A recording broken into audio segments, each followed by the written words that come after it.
Washington Journal continues. And now joining is Representative Paul Gosar, a Republican of Arizona, a member of the Oversight and Government Reform Committee. Representative Gosar, at yesterday's hearing on Benghazi, did you learn anything new? I think we did, and I think, you know, the whole gist of oversight is to bring forward facts. We definitely had a problem in Benghazi, and what we wanted to do was find out the facts, because we can't repeat this. That's one of the things that we want to make sure is put things in place so that this doesn't happen again. And we lost 4 brave men, and those are our greatest asset, you know, an ambassador and 3 other folks. And so I think that we did. We actually got the facts from people on the ground that were in Tripoli, so I think it was a very, very good hearing. What specifically did you learn that you didn't know already from the previous 9 hearings? Well, what we did is we knew that there was dysfunction aspects in Libya, from the accountability as looking at the buildings, the consulate, even Tripoli, had definitely deficit in their aspects of their compound perimeters, defense, not meeting State Department standards.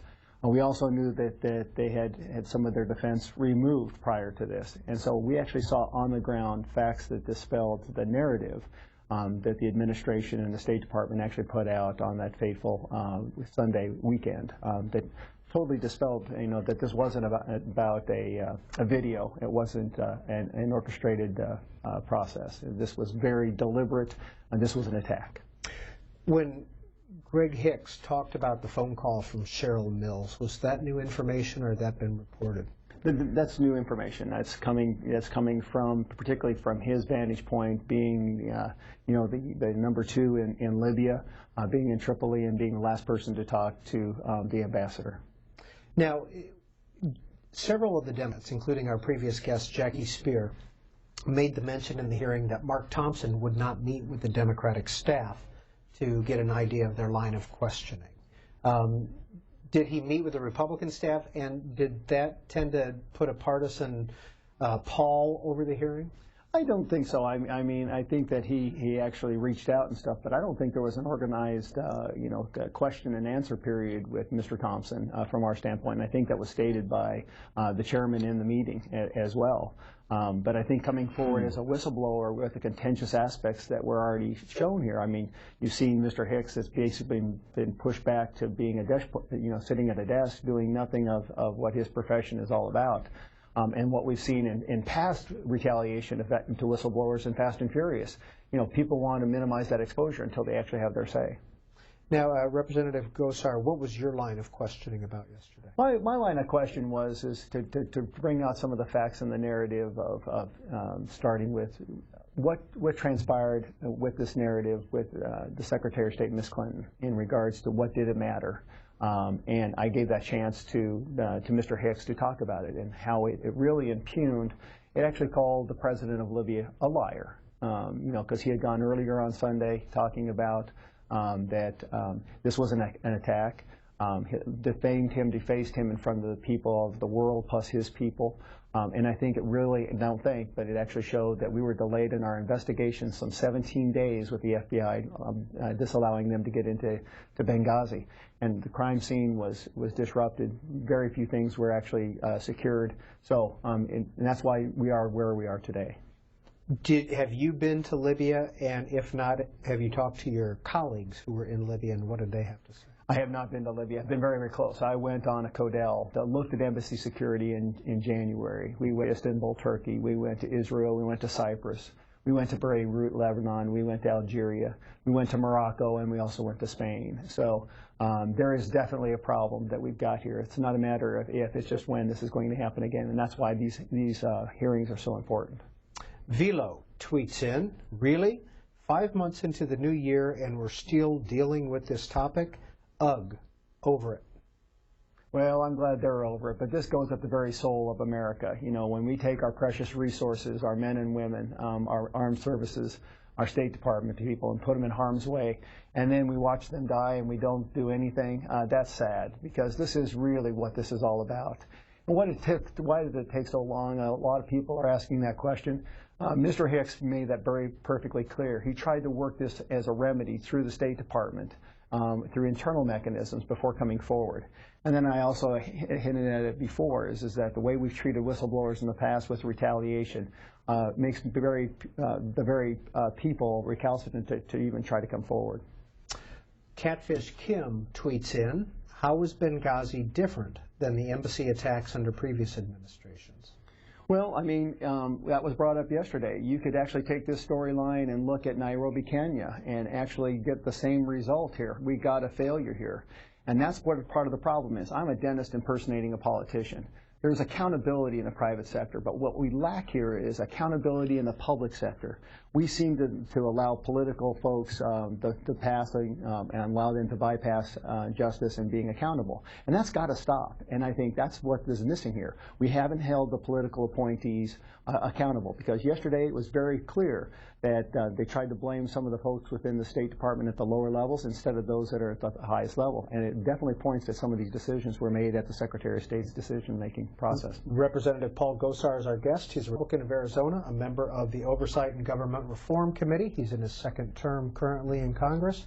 Bill is in Louisville, Kentucky, independent line. Hi, Bill. Yeah, good morning.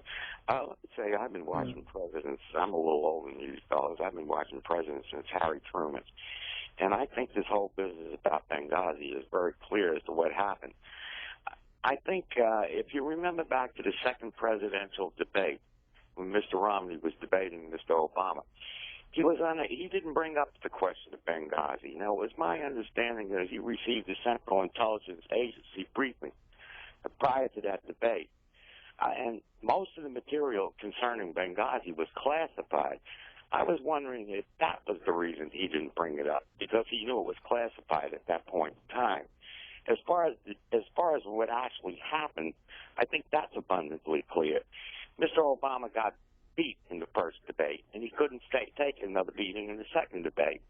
So what happened was they tried to cover it up and make it look like it was something other than what it really was, because he didn't need to get clean in another debate. They lied about it. It's that clear and that simple. Mr. Obama lied about it, and so did Mrs. Clinton. Mr. Gosar? Well, definitely we see that discussion in the hearing yesterday with the other side of the aisle talking about this classified aspect. Most of this stuff was not classified. So this was very easily brought forward, although it's been put under the shroud by this administration. Yes, this narrative that was put out was a deceitful lie that misled the American public, plain and simple. It does not match up. That was very, very clear from Mr. Hicks's testimony. Chester is a Democrat in Dayton, Ohio. Chester, please go ahead. You're on the Washington Journal. Okay, good morning, everybody. Listen, I think our line from Shakespeare is so much ado about nothing. Understand something. There's a misconception. There was no reason to cover anything up. It would not have changed my vote not one way or the other. I would vote for President Obama today. I would vote for him if he could run again in 2016. Same thing for Hillary Clinton. The person who was at fault, and I'm sorry to say this, Christopher Stevens is at fault. If he requested extra security and he didn't get it, and he was still in Benghazi, then he is the responsible party. That's who's responsible for this, folks. Because he should have left. He should have been on the next plane out of there. Mr. Gosar, what about Christopher Stevens being in Benghazi? Christopher Stevens was taking the directive from Hillary Clinton. Hillary Clinton had made overtures that they wanted to make a permanent base in regards to Benghazi, and they were trying to utilize money that they had available to them in the fiscal year that ended September 30th. And so he was trying to do the job that she had intended. This was an overture from the Secretary of State. Number two is even to have the variances in regards to the buildings, the consulate building in Benghazi and the embassy in Tripoli, took the highest regards for an exception, and that was from the Secretary of State. Ms. Clinton is severely involved in this aspect. You know, you can call whatever you like it. You know, the caller made the comment that news about news. You know what? That's a sad state of affairs when we're talking about 4 dead Americans, 4 of our bravest men and women that were put in harm's way, and then we bailed. We actually watched them die. I think this goes to the very soul of what our country is all about right now. Joseph tweets in, why have you not implemented the recommendations of Admiral Mullins and Ambassador Pickering? Well, first of all, we need to get all the facts. And obviously that was another point of contention yesterday is that people on the know that were in Benghazi, were in Tripoli, Mr. Hicks, they hadn't seen what was actually put in, and some of them weren't even evaluated. And particularly looking at the security aspects that were on the ground that were bypassed. When you build reports, you're not entitled to your own story. You have to get all the facts, and that's what's key here. And so we're going to come back, as I would like to see us bring those two gentlemen in and discuss, why didn't you talk to top security people? Why did you bypass, da-da-da-da-da, and get the full narrative and write a true story about what transpired. Will we see further hearings on this issue? Oh, I'm sure we will. And do you know when? And who? I don't know. I mean, you know, I'm one of the members of the Oversight Committee, but I'm not the chairman. And have you looked at classified documents regarding this? Have you looked at a classified briefing? Well, there were documents that were claimed to be classified that were not allowed to be copied by photocopies, that we had to go into a room to read. We could copy them down, and we did so. You know, looking at materials that talked about how many hits that were on the supposed video that didn't, you know, that really didn't exist that caused a problem. So we have looked at those. Going through them all, haven't gone through them all. But my fair share, I definitely have. Tom is in Walden, New York, Republican. Please go ahead, Tom. Good morning. I'd like to ask the representative, from watching Mr. Hicks' testimony, he pointed out to a lieutenant colonel saying about a stand-down order, and I hope his investigation expands into seeing why Rear Admiral was relieved of command from the Stennis group on the night of the attack, and General Ham also. Thank you. Well, Tom, thank you. Thank you so very, very much. General Ham, there was overtures that he was going to leave anyway, but this really did not have anything to do with Benghazi. But there's a serious breach of problems here with the stand down. Not only did we know that Benghazi and Tripoli being hotbeds, there were over 200 incidences in 1 year just in Tripoli that had been documented of terrorist activity, 50 in Benghazi. So we knew there were problems coming. And then to see the shortchanging of our security forces by almost 40%, maybe even 60%, is even a further degradation. The third point that I want to make is that when stuff started happening, there were no protocols followed up into trying to get people into into Benghazi to save. You know, there's a nice story that we just talked about. In fact, the president honored Clint Robuchet for the highest medal of honor. And what did he do? He put his life in harm's way to save the bodies of his comrades. And this is a sad state of affairs to make a comparison, because we don't leave anybody behind, and we ought to be scrambling to do anything, especially with our NATO comrades. I mean, the comment that we didn't have a tanker to fuel airplanes. Why weren't we talking to our Italian friends? Why weren't we talking to our NATO friends? Why weren't we working with people collaboratively? We made a phone call to the Libyan government. We should have done more, and I think that's where America's scratching their head saying, what the heck happened? Why did we allow people to die? Representative Gosar, one of the issues that Representative Horsford, a Democrat of Nevada, brought up yesterday was funding, and the Internet, somebody who tweets at the Internet.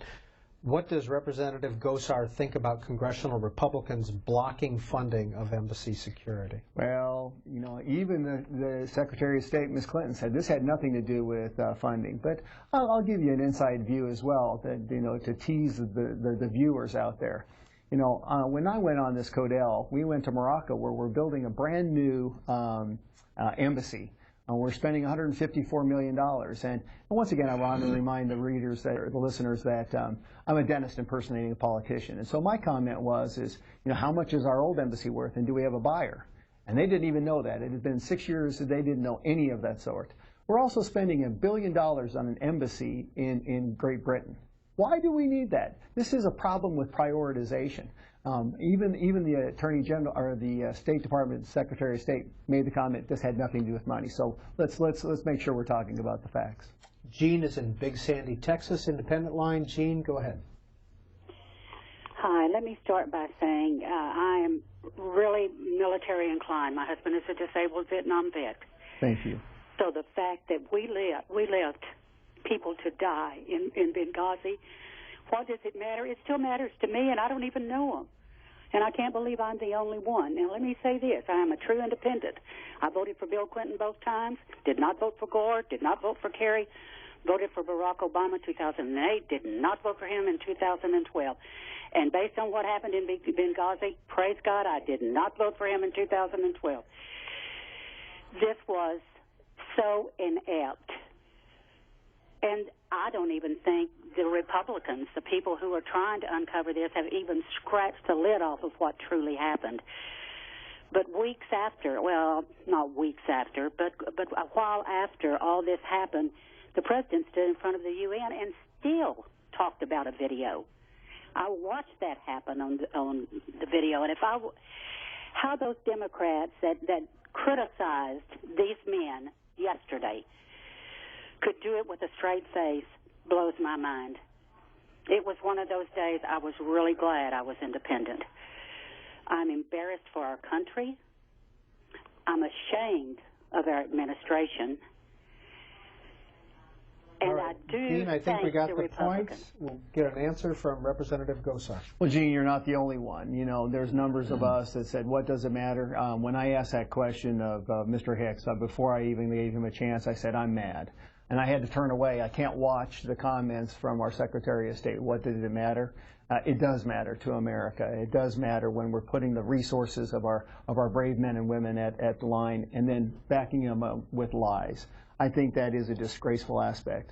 But I think what ends up happening yesterday, you ought to be proud that three men came forward as whistleblowers to tell the story and present the facts. And I think even more so is that Mr. Hicks tried to remedy this within the process, within the administration, and got nowhere, and that's why he was forced to come forward. You know, this showing light on these facts is going to set us free. The facts always set you free. So continue that pursuit. Make sure that you're proud of America, but also make sure that people are held accountable. Representative Gosar, did you have a chance to talk with Mark Thompson, Gregory Hicks, and Eric Nordstrom before the hearing or after the hearing? I didn't, not before. I did make a comment to Mr. Thompson. You know, I like strategy, and I think you always look at precipitating actions. You know, the enemy is always watching us, and you know when they acknowledge that they're checking out our fortifications, our defense of our consulate and our embassy, they see the reduction in forces. They know when they're going to strike. They know when the perfect time is, and we actually, you know, gave them heads up on what to do and how that was going to happen. And it goes back to an earlier testimony from Lieutenant Woods. He made the comment that we were the last flag flying. It's not like this wasn't predicated. I mean, we had an assassination attempt on Great Britain's ambassador. They took down their flag and left. The International Red Cross, they took down their flag and left. We were the last flag flying, and you didn't know something was coming on 9/11. We had hints of this. We had intelligence. The intelligence community was not wrong. Was not wrong. What we had was an administration and a State Department at the highest levels that misused that information.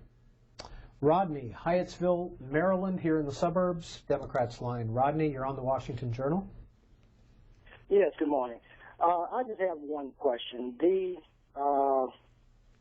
two civilians that were killed in the attack, were they employed by the private contractor, or were they under the military branch of any of the agencies? Why is that important, Rodney, to you? Because I was talking to an older gentleman, and he made a comment that when you get out of the service and you are employed by a civilian company, you are now a mercenary. Now, if they had the contract to protect that consulate, which is not the embassy, why didn't anything been questioned about that? Well, Rodney, the ambassador and his closest aide were under the State Department. The two gentlemen, the two Navy SEALs, were actually from the CIA. So they were both, all four of these were under the government's control. So these weren't mercenaries. In fact, these two Navy SEALs actually left their area to come to help, which is outstanding. So they should be complimented.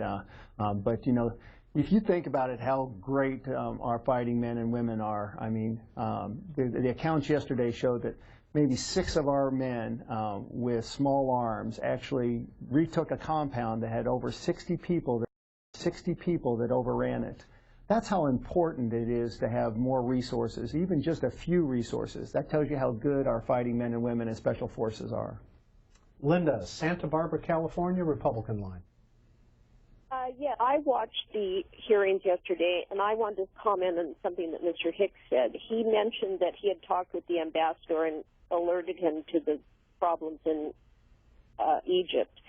But I noticed that he also said that around 9:30 or so, he was in his villa, relaxing, watching his favorite TV program. In the process, he missed 2 calls from the ambassador. And then when he tries to call him back, he's got bad cell service. So the whole thing seems so hokey. I can hardly believe it. You know, I don't see heroes here from Mr. Hicks right on up to Hillary Clinton and the president. It seems ridiculous. No, I'd like Linda, could you I'd like him to comment on this. Right, could you or just, ask me what you want to ask. You know what, Linda, could you just explain what you mean by hokey, and what's the hokey situation that you want the representative to comment on? Would he have had maybe a sat phone or something a little more up to date than poor cell service to fall back on? Well, let's talk with Representative Gosar. Well, Linda, there were 2 phone calls when he was that he had missed. And one was the ambassador's cell phone, but another number that he did not know where the number came. And he actually called that second number, and that's how he got a hold of the person with the ambassador. So I don't find it hokey. I find it that's your opportunity of communications. Remember that Mr. Hicks was in Tripoli, and the ambassador was in Benghazi. Jonathan in Atlanta, Independent. Representative Paul Gosar, Republican of Arizona, is our guest. Yes, good morning. I have a comment and a question. One from multiple sources, my understanding is the militants that attacked the embassy, as well as elements that we're currently back in Syria, were responsible for the attack on the Libyan embassy. So I would like to ask the representative will there be any upcoming congressional hearings, bipartisan hearings, on these funding and the blowback that's occurring, that occurred in Libya as well as possibly in Syria? Well, I think that what we saw from the tweets was militant groups that were strongholds in Libya and not in Syria. So al-Shari, I think, made claims that they were responsible. In fact, the hospital in which the ambassador's body was taken to was under their control. So we ought to be having hearings from every level of this aspect, including the Accountability Review Board and those people that put that together, and why they didn't talk to everybody, and where does this fall into accountability and holding people responsible.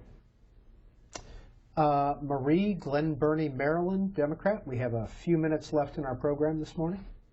Yes.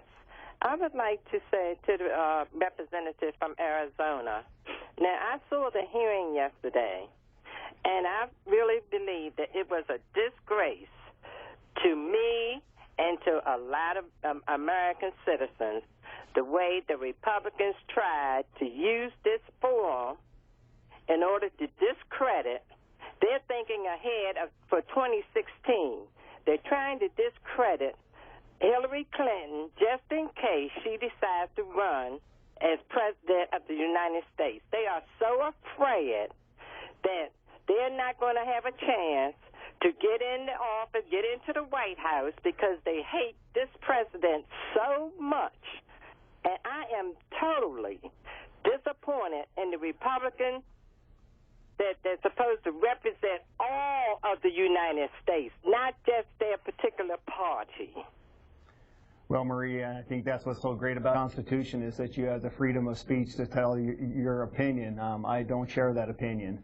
Yesterday was about getting facts. I think it's actually disgraceful what this administration and the Secretary of State made comments publicly. I'm a believer in personal accountability and personal responsibility, and I see a huge lack thereof of our political hierarchy, particularly in this administration and Ms. Clinton. If you can stand by the comment of what does it matter and look our military and our American people in the eye, then so be it. But I don't think that's the mainstream of America, and I think that's what's really sad. I think what's right here and right now, and we ought to be doing it in a bipartisan manner, is asking what is the real soul of this country? How can we turn our sights away from a disgraceful action that puts our men and women that serve our country in harm's way, and then watch them die? Because we actually watch them die, and I think that's very disgraceful. Representative Gosar Dennis tweets in, Benghazi hearing, just ICE's personal political witch hunt. I applaud the chairman. I've sat on one of his pit bulls. When you look at how disgraceful what we've seen, and I have firsthand accountability. You look at Fast and Furious, where we actually took and put guns in the hands of international thugs and drug cartel criminals, at the expense of one of our own, Brian Terry, and 300 Mexican people without accountability. Who authorized that? And then we have the ability to go down to the president of Mexico and chastise the American people? No. It's this administration. Accountability, the buck stops somewhere, and it stops with the highest level here, the president. When you look at Benghazi, here's a recurring nightmare for the American people and for our military and our service people, that we're putting them in harm's way. We lose another 4. What's next? America can't stand this, because once again, as I say, this is going into our very soul of what made our country so great, was accountability and responsibility, and making sure that Americans had all the facts and allowed their voices to be heard to make sure this was the greatest country. Do you see former Secretary Clinton coming back to testify again? I would expect her to. And Susan Rice? I expect her to. Subpoenas? Well, I hope it wouldn't take that. But, because I think, the honorable thing is to come forward and tell your story and face the music. And you should have nothing to hide. And I've said that in the hearings in Fast and Furious, and I've said that here. In the private sector, you get a lot of accountability. What I say that's shameful here is that you see people hiding behind the political cloak in the Justice Department. And I think it's time to come clean. Next call comes from Matthew, a Republican in Troutdale, Oregon. Please go ahead, Matthew. Yeah. This is Matthew Hartel, or let me just put it this way. I'm a retired SEAL. I will tell you we're missing the boat on this whole ordeal, is what happened on a news media situation that happened, I believe, on Fox News. There were 2 gentlemen that came out. They were retired Navy SEALs. I could tell by the way they walked and stuff. They basically were hired by the CIA to locate 30,000 shoulder-mounted missiles. That's what they were there for. This whole thing goes back to Fast and Furious. Fast and Furious got the president in trouble because of the weapons that went across the border. Exactly what those guys were over there for. They were 2 of the guys that went into Benghazi to get those people out. They have been held back from the news. No one's heard from them since they came on that one program. They were talking about it. They were probably talking beyond their deal. They were a little excited about in there and saving those people. But those people have not been heard from, not since the first time they were presented on the news media. Ever since then, it's been like a blackout. This whole thing goes right back to those shoulder-mounted missiles. Either they located them or they were afraid to let people know that those shoulder-mounted missiles were there. And if we sent aircraft in there, they were going to get knocked out of the air. Do you have a comment for that call? Well, Matthew, I thank you very much for your service, and that's why we had the hearings, is getting the facts. This was the second in command in Libya, the acting ambassador for that area when Christopher Stevens was murdered. So what we wanted to do was get the narrative about what actually they saw on the ground level. This is the first time we've actually heard from people that were in the know, that were putting place, getting the phone calls as things happened in Benghazi and in Libya. So, we'll continue that plight, and I'm sure we'll uncover the facts as we can find them. Representative Gosar, what's our current footprint in Libya? Well, we both got a consulate and an embassy in Libya and Tripoli. We're trying to work with the current regime because of the democracy that they've had a turnover from Gaddafi. So what we're trying to do, and I think it was very admirable to look at, having a compassionate footprint to work with people, and I think that's what the State Department does so well, and I think Mr. Hicks emulated that implicably, is that you want to be part of the people, want to be part of the culture, communicating, partaking in their culture, but empowering and embracing how they look at democracy, a freedom of speech and voice and vote. So I like that we're persistent, but I also think that when you look at Mr. Nordstrom, if it takes us to have mounted turrets with 50 caliber rounds, why are we there if it can't be safe? We've got to have better discussions and better prioritization on where are we putting our men and women? What are we looking at our attachés and our State Department? What are the buildings? There's got to be common denominators that we hold host countries accountable to help us in regards to helping them, empowering them. Do we have any presence in Benghazi today? My understanding is we do. That we do? I could be wrong, but from what I understand, we still have a presence in Benghazi. Probably not what it was before, but from what I understand, possibly. And do we know what's been done to the old building? I'm not sure. I suspect nothing at this point in time. But I think Benghazi is an important aspect in Libya because it's on the eastern aspect. It has so many details and so much aspects to the oil and to the economy of Libya that it really needs to be a part of our outpost. Has anyone in Libya been brought to account for the attack? Nobody. I mean, that's what's so sad is that from what we've heard that because of the delay of 17 days for the FBI getting in the crime scene, it was never secured. In fact, the diary for the ambassador was found by one of our news sources. People running through and sifting through rubble. That's disgraceful. But we have nobody in custody. And very quickly, we're going to get a comment from Dan in Black Hawk, South Dakota. Dan? Hello. Hi, please go ahead. Get about 30 seconds. Well, this is one of the most shameful and disgraceful periods in our history. This Benghazi Gate and Fast and Furious. These are terrible things that happened. That people have died. This is. And what does it matter? And even then, Hillary lied about it. She said it was either the video or people out for a walk. Well, it was neither one of those cases. It was clearly a terrorist attack. Everybody knew it. And yet for 3 weeks they were still trying to carry that narrative that it was some kind of response to a crazy video. All right, we're going to have to leave it there. Dan, Representative Gosar, thank you for being on the program this morning. We appreciate it. The House of Representatives is coming into session.